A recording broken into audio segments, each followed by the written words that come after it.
All the brands that I was working with for almost a decade were following one traditional pattern of making collections season-wise. And I thought what a stupid idea that was, because trends are changing sooner, consumer mind shift is changing, and that's when I understood, there's a huge gap. It became easier for us to enter households because we cracked the 18 to 30, because strongly believe that today's youth is sort of the decision maker in his household. We've always believed that your consumer is your biggest celebrity. If you're able to solve for a consumer, he will definitely recommend you. A lot of people do ask me, what is Snitch about? And the only answer that I give is surprises.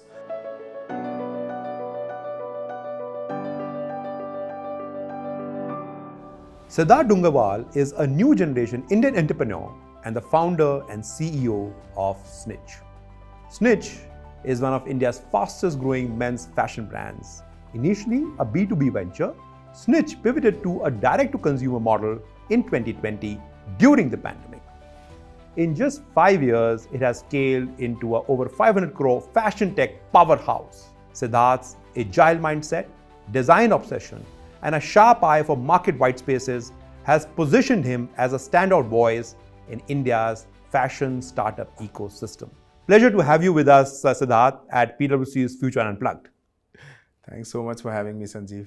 I was reading about your story and it is nothing short of inspirational. Not just for me, but I'm sure for the many youth in the country who aspire. The entrepreneurial culture in India is getting better and better. So I think you're a role model for many of those, I must say. But I suppose the family business is jewelry and stuff. How did this transition happen from jewelry to apparel and that to men? How did that transition happen? I mean, my journey basically started in 2009 with a very, very small retail store. So Bangalore was a manufacturing hub. There are a lot of factories around. I used to just go to these factories, pick up 200-300 pieces, get them to the store, sort of steam iron them and display them and sell it in retail. The store started doing really well. Since I was in college, I could attract a lot of youth. And, that's when a lot of other retailers were interested in buying similar sort of merchandise. That's when I got into trading. So I used to procure a lot more, distribute to other retailers and, keep the profits in my store. In 2012, something really strange happened.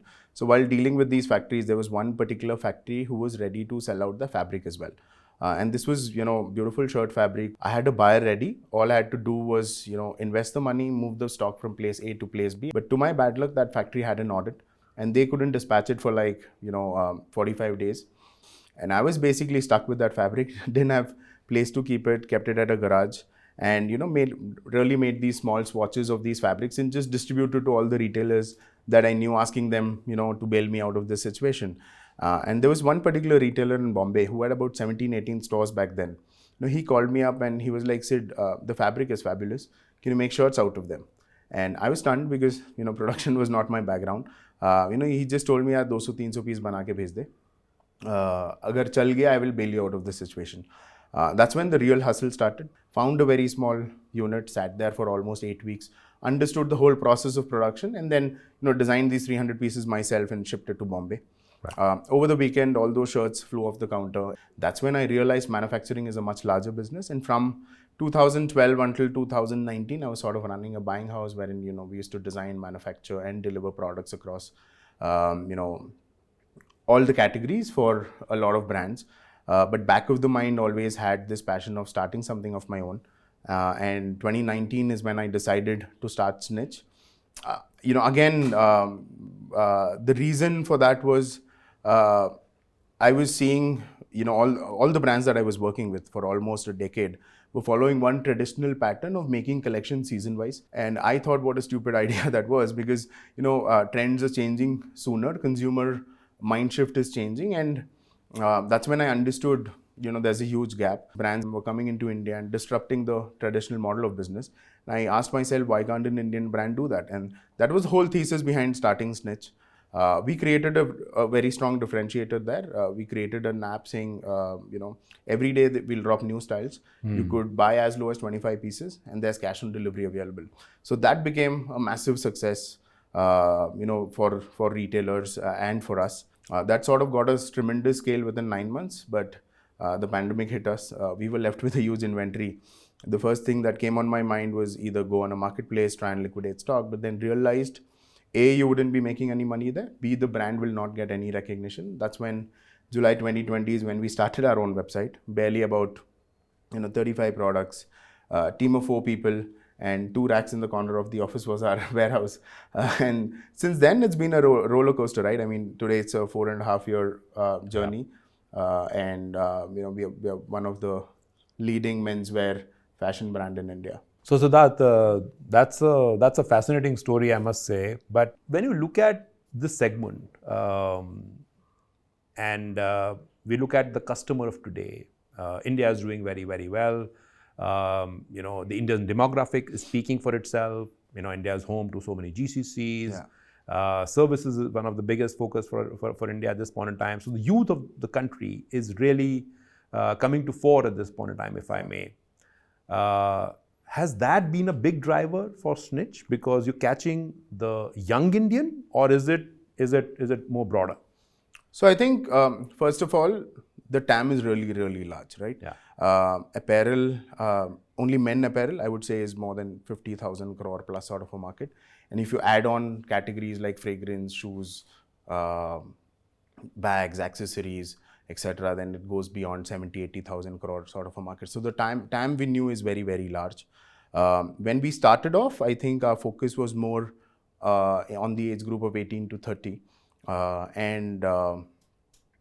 So we were always digital first.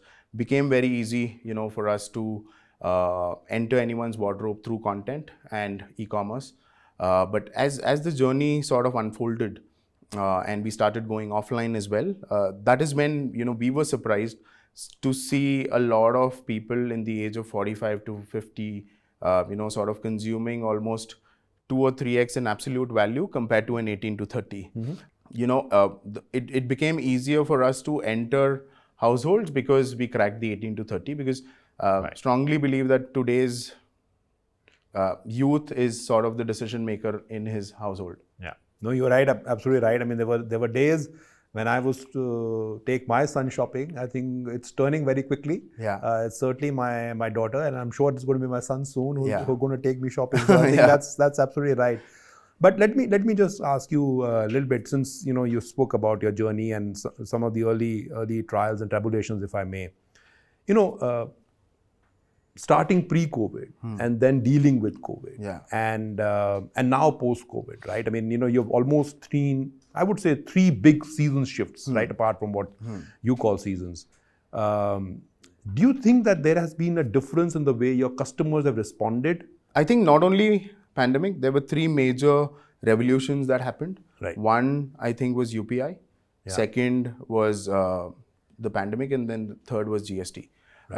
All these 3 played very, very key roles in every sort of consumer brand's journey. Right. The pandemic sort of did that mind shift of going online, trying digital first, and became very easy for you to enter anyone's household because offline was anyways completely shut. Right. You go across the country in a unified way, and sort of unlocked a lot of doors open for you. And UPI, just sort of changed everything through digital payments. So I think all of these things have created a very, very large impact.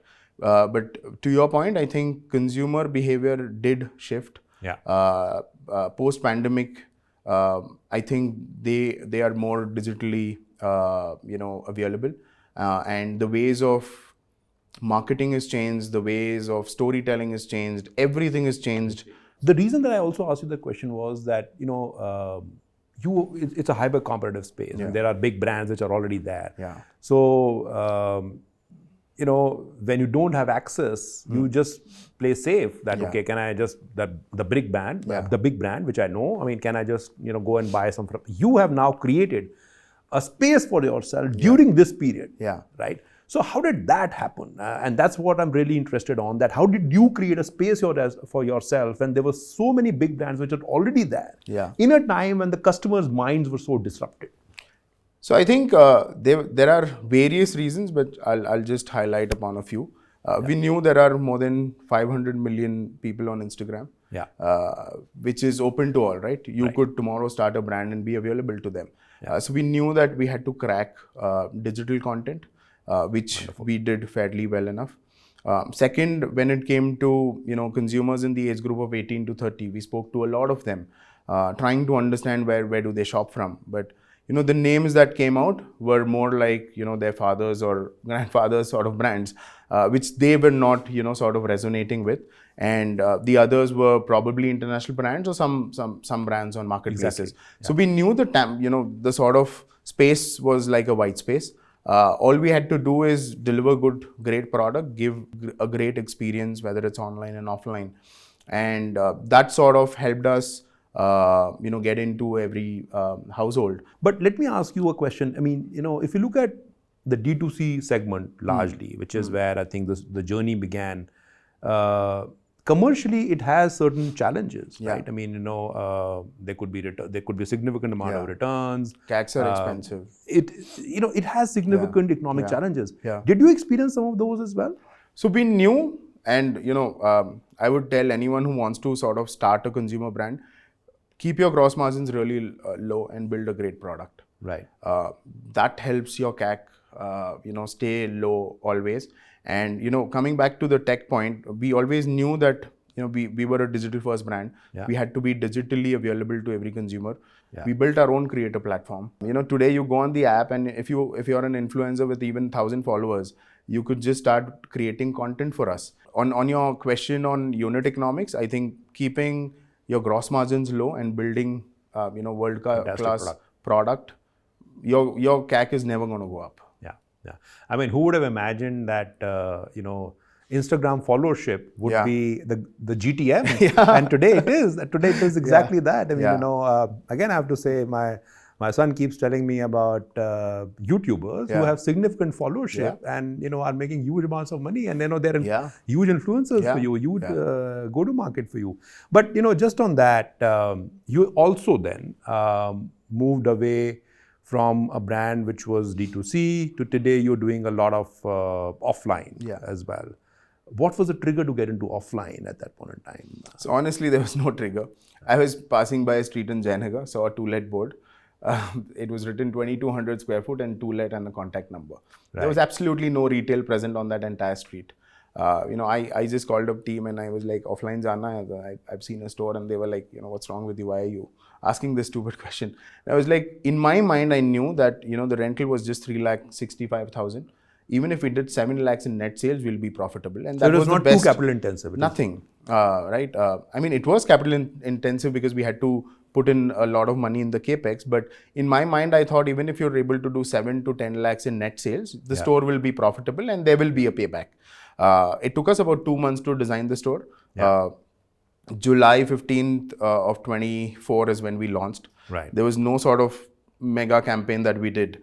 Yeah. Or no large influencer, no celebrity called. We just messaged our consumers saying, Snitch is coming up with their first offline stores. Yeah. And within 4 o'clock of us opening the store, we had to barricade it because we couldn't allow consumers inside. It was packed.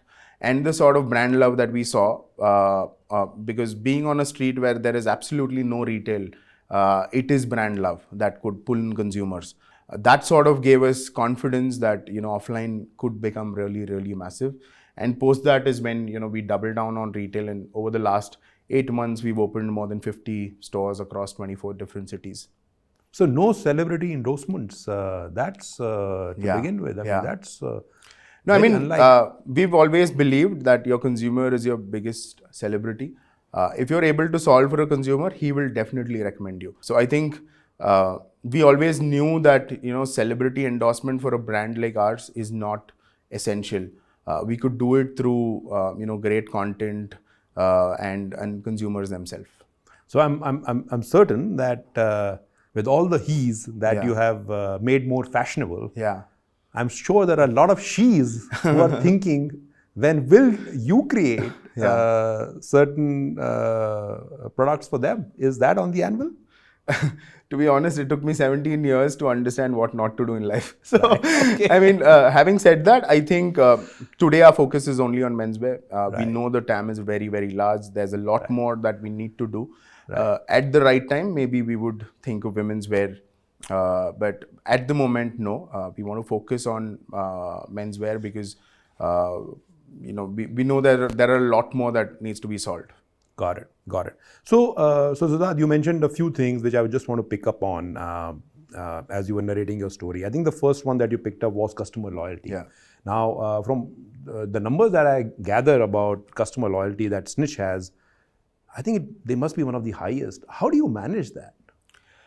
I think loyalty comes through, like I said, right? Great product, great experience, and being true to whatever you promised. If you're just doing these three things consistently, then customers would love you, and that's when they become loyal. If you have a great product but bad experience, and no matter how many freebies you give, no consumer is going to ever sort of stay loyal to you. Right. And there have been times that we've seen a decline in sort of our loyalty as well, and the reason was on us because we goofed up with a lot of experiences, took those into learnings and built technologies around it, which has helped us build a very, very strong loyal community today. So one other question that I have, one of the things that you mentioned was very glowingly was the team that you've put together, which has really enabled you to get to where you are. Tell us a little bit more about them and what is the culture that you're building in your organization? I think, I've been fortunate enough that at every step we got in the right sort of resource. And, they sort of took it on themselves, took the brand, sort of being their own, and then started building then in a very, very small room. Chetan is our CMO. Again, I know him from almost 17, 18 years. He was one of the first, folks that I called up saying that, hey, we want to take Snitch online.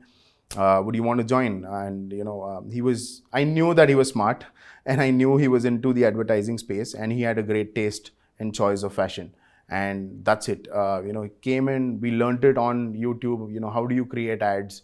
How do you sort of work on SEOs? Everything is something that we learned on YouTube, and everyone like Praveen, who's our ops guy, again, came in more like a customer support manager, and then solved everything on the go, learned it, in the process, and to a more mature team now, wherein, we have Aniket, who's our CBO, Maruti is our CTO, a lot of other great folks, who have joined us. I think team is probably the only one North Star that can probably make your business disruptive. Because if one mind could create speed, and just imagine 10, 15, 20 minds creating that same sort of speed, it could become a rocket ship. And speed is something a lot of people underestimate. But I've been a strong believer of speed. Anything that you want to do, you need to just do it really quick and keep optimizing on the go. Right. So I think on that note, I'd like to pivot towards this journey that you have had over the last 6 years. I'm sure that it was not all easy. I'm sure there are multiple challenges that you navigated. There must have been some tough times. Are there one or two that you'd like to tell us which stood out for you? I think a lot of things. So when we started off, to be honest, we were more like a boxer brand, right? We were selling boxers because we had about only 35 or 40 products in our warehouse. It was peak of COVID. We listed about 5 or 6 boxers and 30 odd shirts. The boxers flew off in 3 or 4 minutes.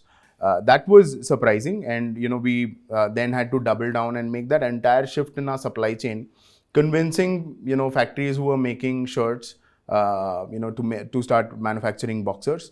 They had to sort of shift their entire machinery and and entire needles, entire layout of the batch, etc., and sort of do that.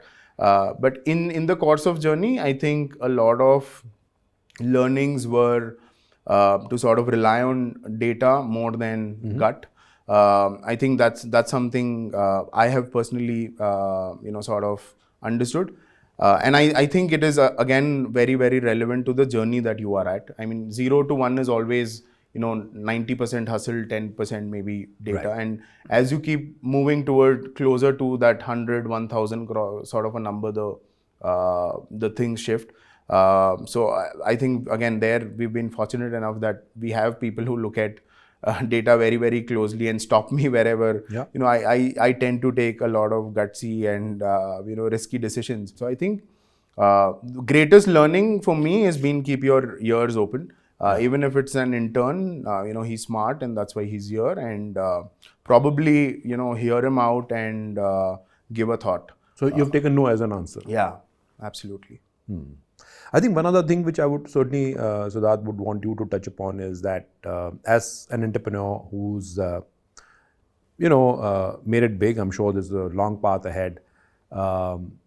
From a advocacy standpoint, from India enabling young entrepreneurs to succeed, are there one or two things that you would like India to do more as a nation? So that more and more people could be encouraged to take the entrepreneurial path. We have huge demographic dividend, but not everybody can find a job which they really love doing. Right? Many would wish to become entrepreneurs. What can India do to enable that? I think the opportunity in India right now is humongous. We just need great people who could take up challenges. The first baseline is already created. For example, when e-commerce happened, there was someone who actually went to every sort of consumer and digitalized their entire inventory. And then it became easier for all of us today, right? Because everything is readily available. So I think infrastructure is one of the most important things that, needs to be built. And, on top of which, whether it is, digitalizing everything or, towards a large B2B businesses that people want to build requires a great infrastructure. I think from an opportunity perspective, there is a lot that people could do. Just imagine there are these so many consumer brands, so many enablers who are sort of building great brands. You need someone to even build products. B2B is a business that is not so sexy, not so cool, but it is loads of money. Right? I've been doing that for 15 years. I know what sort of business that you could create. So someone who could just be the person who's going to sit on a horse that's running really fast and just supplying him product, could reach faster than anyone else. So I think there are a lot of opportunities, whether it is, consumer brand, whether it's technology, whether it's EV, and all of these things. I think the sort of baseline is already there now for anyone to come in and build. I gather the community is very strong and it's willing to help people, mentor them, coach them. I think, I was fortunate enough to be a part of the Startup Mahakumbh that happened in Delhi last week. I was a part of, the D2C organizing committee. The sort of, hunger in people's eyes that I've seen there to become entrepreneurs, I've never seen that ever in India.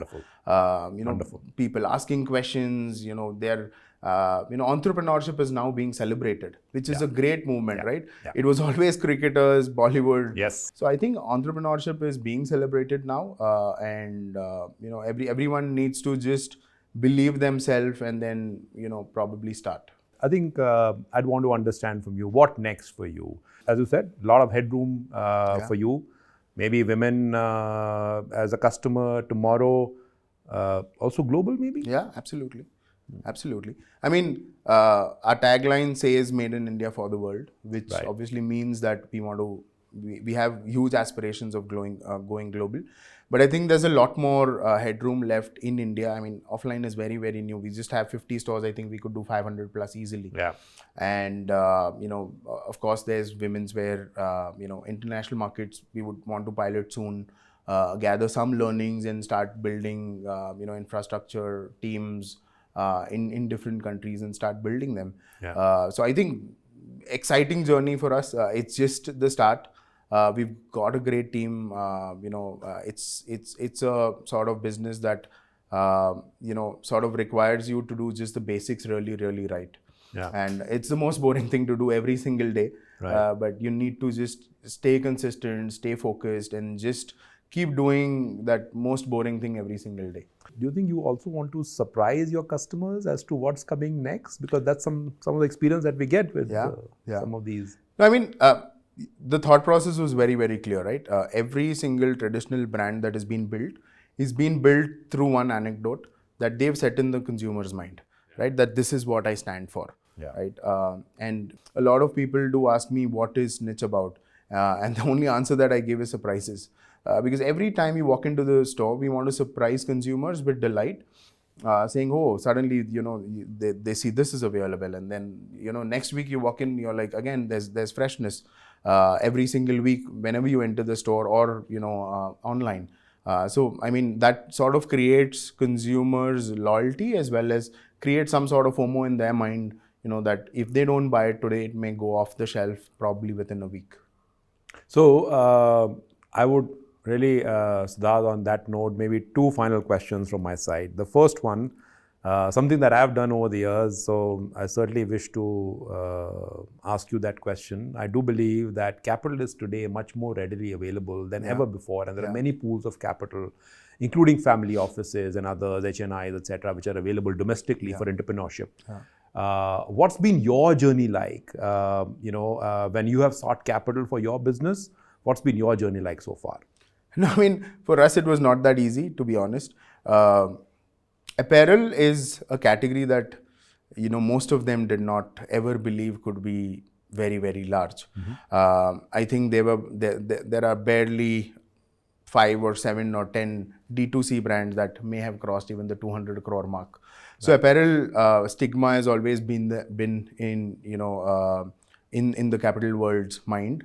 But I think now things are changing with, their reasons are very reasonable because they've seen a lot of not so successful stories in the past. And, it's a heavy, sort of inventory plus capital intensive sort of a business. But the beauty of it is also that it's a cash cow, right? Your receivables are almost zero, your payables are almost 60, 70, 90, whatever sort of timelines that you want to build on goodwill, it becomes readily available. And, the cash flow is always great. So now I think, mindset of even the capital market on apparel is changing. Right. Well, I mean, I certainly would like to believe that more and more capital will be available because, many of the family offices, HNIs, and of course investors, venture investors, even others that I speak to tell us that they believe in the India entrepreneurship story. So I think there has been a shift. Absolutely. I would like to believe. Yeah. The very last question, and see, I mean, we run almost a 30,000 people organization. One of the feedback that I always get when people respond to our surveys is that they love being with the firm because they believe we are a responsible firm and we do give back to society a little bit. When you think of your customer and you have significant customer loyalty, do you think that focus that you have on areas like sustainability and purpose also drive certain amount of customer loyalty? I think all of this will happen over a period of time. Today, I'm sure it has taken almost, 2, 3, 4 decades for you to sort of build that entire thesis in every person who's working at PwC, on whatever sort of social and, CSR activities that you do. For us, the beginning has been very, very small. First, it was transition from plastic to maybe, go towards a non-plastic zone. Towards CSR activities, we're just doing our own foundation, which is called Doing Well by Being Good. I think it is very, very critical and very, very close to my heart because I am a strong believer that unless you could create impact in everyone's lives, whether it's consumers, whether it is people working for you, or whether it is India as an ecosystem, right? And if you're not able to give back in any sort of ways, maybe, by talk, you could sort of inspire a lot of people by, monetary benefit, someone who needs it, or just by making them proud of working inside the organization. So I think all of these things are something that I'm really passionate about. I think with time, we want to evolve. We want to do a lot more. And you would see that happening over the course of this journey. Siddharth, it's been an absolute pleasure.